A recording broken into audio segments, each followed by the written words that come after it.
you being the Hmm. perpetrator, because that also can be very traumatic.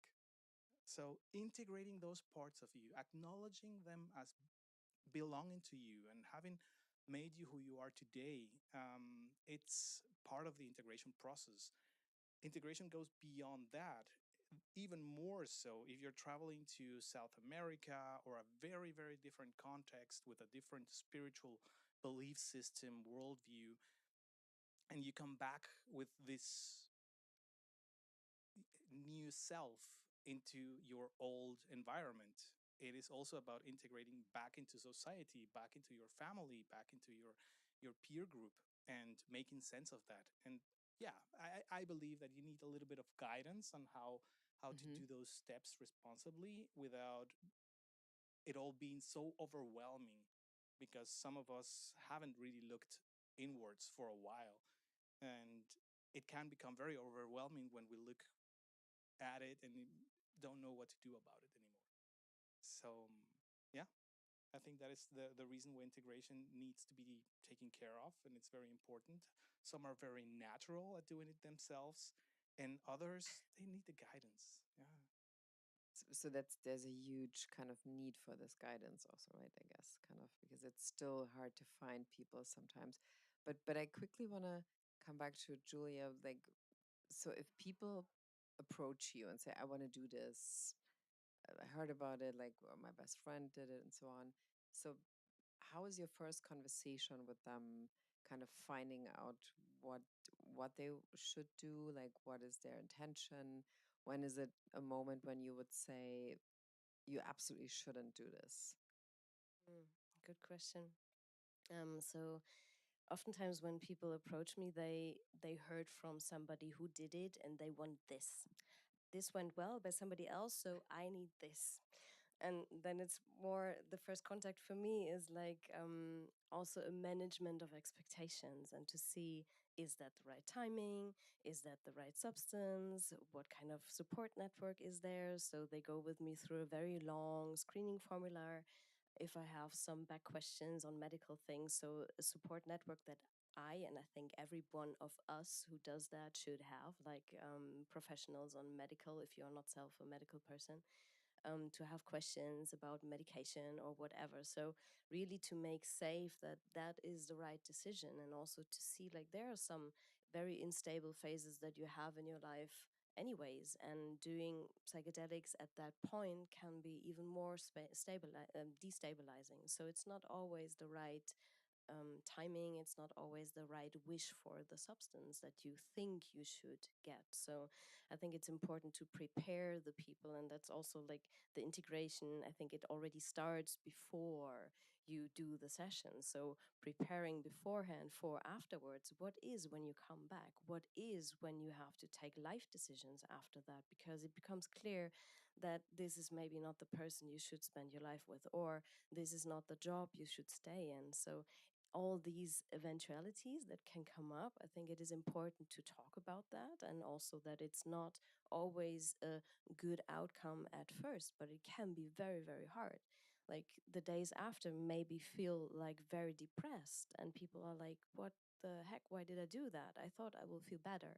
And preparing people also for this phase, that this can be there, and what is my support that I can offer also in these days, and how do we go on, and how long will I be with the people, and when is there maybe also another therapist or coach that takes over that they maybe already have. And I think that is very important if you reach out to somebody, that it's not about I give you the healthy drug, which is also problematic. I think the term drug still in the language, which is just the worst thing that it's still there, but giving you the substance or the medicine or Also, however you let's want to not say call the it, substance because everybody will think of that it movie kind of. yeah, or medicine or a sacred earth medicine or how you ever want to call it, but that it's not about that only, but the whole process, and people need to be ready to open things up and work with it, because otherwise it doesn't change. And I think that's what I feel like it cringes in me when I hear like people using nasal spray ketamine at home. It is like then you can just go and do a symptom treatment still, because you don't work with really what's the cause of everything. And I think that should always be the aim. And this is what is then sustainable. And it starts much further. And what do you think people are actually wanting to know or looking for? Like, what is the core thing that people are wanting to know about themselves? I think it's very individual. Sometimes it is people who are treatment resistant to other therapies and who really feel like this might be my last chance and nothing else works. So I want to try it, whatever will happen. I think there are a lot of people who have more spiritual perspective on it, who feel like I'm pretty okay with my life, everything is settled, but I feel like there's still something missing. And this kind of mystical part that is for me also very important, that the medicine, the natural medicines, but also other molecules can bring, that they want to see behind it and maybe feel like this is all okay, but it feels like a matrix. So maybe there's something else behind it. How can I come there? So opening up doors that you can't open up in another way is sometimes the wish. And sometimes it is just like they are interested in doing something new and they heard about it and there's a lot in the media, so I just want to try it. I think it's Mhm. very, very different, very individual reasons. I mean, there's this kind of assumption that coming from this one study from Johns Hopkins that people who had a spiritual experience actually felt better in terms of their depression. Hmm. And the ones who didn't have it were kind of like, yeah, I had an interesting moment, but it Mm. wasn't so much of a kind of a change. So, Sergio, what do you think of this so called mystical experience, which some people want to erase from the treatment also? Well, first of all, mystical experience, we started talking about that in the 60s, where in Harvard and those realms, the mystical experiences questionnaire came to existence. It was revived through Johns Hopkins and Roland Griffith, who used the mystical experience questionnaire to quantify and categorize the psychedelic experience in different dimensions. And what we can generally say about that is that a mystical experience is a very, very intense and meaningful experience.